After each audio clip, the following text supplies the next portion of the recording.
తదుపరి కర్కాటక రాశి.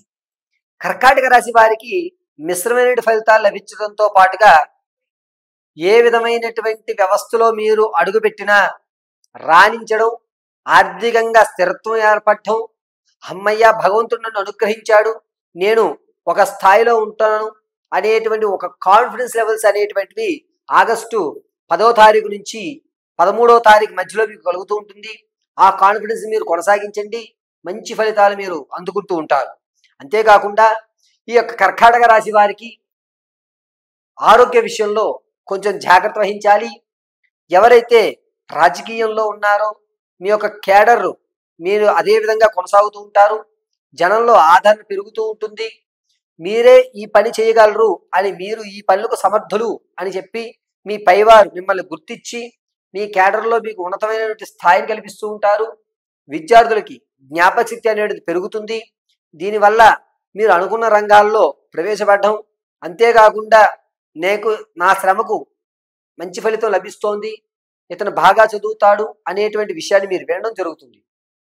ఇక సాంగీతిక, సాహిత్య, సినీ కళా పరిశ్రమల్లో ఎవరైతే ఉంటారో వారికి అంతగా ఆలోచన కానీ అంత వ్యవస్థలో కానీ ఎక్కువగా లభించట్లేదు. నేను ఎంత చేస్తున్నా కూడా ఇదే ఫలితం కదా, నేను ఎందుకు కొత్తగా ఆలోచించాలి అని పాత ధోరణికి వచ్చేస్తుంటారు. నా క్యారెక్టర్ నేను మార్చుకోను, నేను ఇలాగే ఉంటాను అనేటువంటి మాటను పదే పదే చెప్పడం, దీనివల్ల మీరు ఇబ్బంది పడేటువంటి అవకాశాలు లభిస్తూ ఉంటాయి. ఇక ఎవరైతే స్టాక్ మార్కెట్లో పెట్టుబడి పెడదాం అనుకుంటున్నారో ఈ నెల అస్సలు పెట్టుబడి పెట్టకండి. మీరు కనుక ఈ నెలలో పెట్టుబడి పెడితే ఉన్న ధనం మొత్తం అంతా కూడా హార్తకర్పూరం అయ్యేటువంటి అవకాశం లభిస్తుంది. వ్యాపారం ప్రారంభం చేద్దామంటే కనుక కర్కాటక రాశి వారు ప్రత్యక్షంగాను పరోక్షంగాను మీ ఇష్టం ఎలాగన్నా సరే మీరు శ్రీకారం చుట్టుకోండి.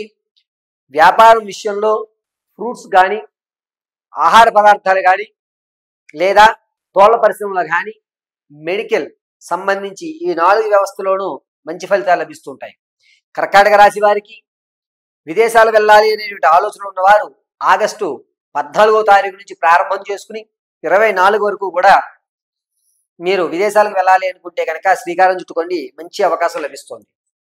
ఎవరైతే తాత ముత్తాతల నుంచి వచ్చేటువంటి ఆస్తి ఉంటుందో, స్థిరమైనటువంటి ఆస్తి ఏదైతే మీకు లభించాలని తహతహలాడుతున్నారో ఆ ఆస్తికి సంబంధించినటువంటి అన్ని దారులు కూడా పటాపంచులయ్యి మీ ఆస్తి మీ చేతికి చేరేటువంటి అవకాశం ఆగస్టు 18 నుంచి 24వ తారీఖు మధ్య జరుగుతుంది.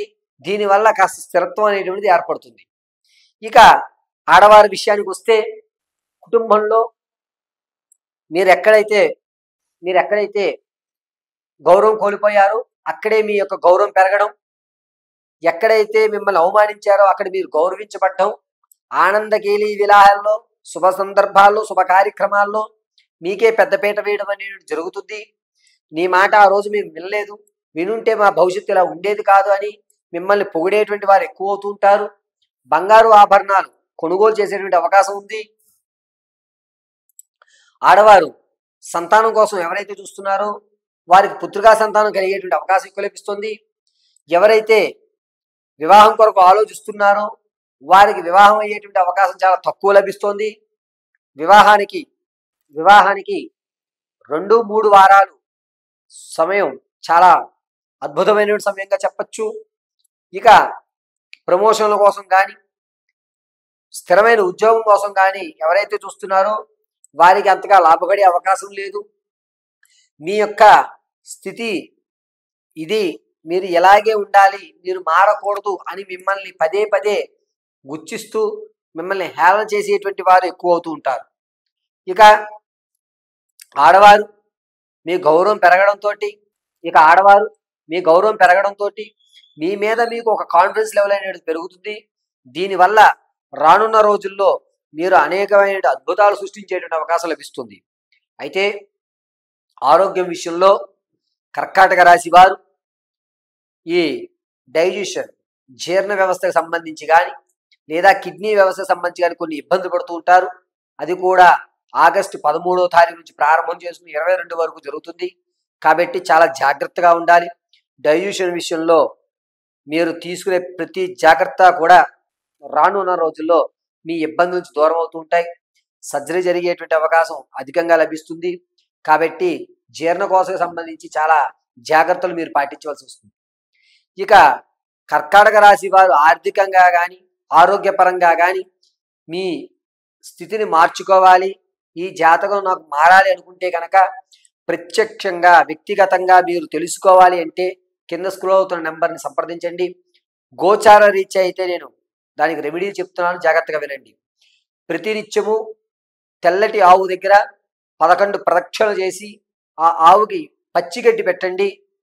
అదేవిధంగా ఏదన్నా అమ్మవారి దేవాలయంలో ఎర్రటి పుష్పాలతో అర్చన చేయించండి.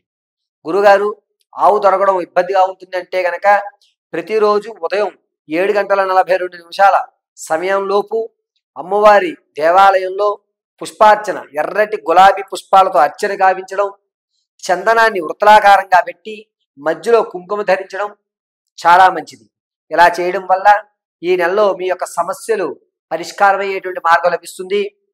ప్రతినిత్యము ఓం ఐం శ్రీం క్లీం మహాదేవదేవియై నమో నమః అని మంత్రాన్ని స్మరించుకోండి. నిత్యము పరమేశ్వరి మిమ్మల్ని రక్షిస్తూ ఉంటుంది.